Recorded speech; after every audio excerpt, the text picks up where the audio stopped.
వేసి కూడా వాడేది. అప్పట్లో అయితే పోటయ్యని పప్పు ఎక్కువ వాడేది, మొత్తం పొట్టు పొట్టు ఉండేది. కొన్ని అయితే కొందరు చూస్తే అంటే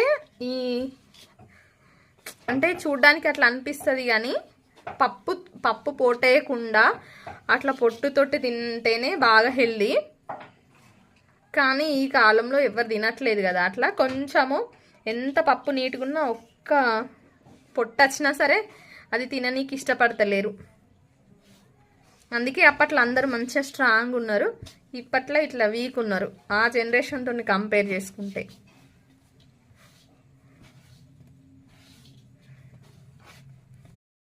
మనకి ఉగాది పండగ అంటే తెలుగు నూతన సంవత్సరం కాబట్టి అందరికీ గుర్తుకొచ్చేది ఏంటి, ప్రతి ఒక్కరికి పంచాంగం చూపించుకోవడం అలవాటు ఉంటుంది. లేదు అంటే అన్నీ ఇప్పుడు తక్కువైంది, కానీ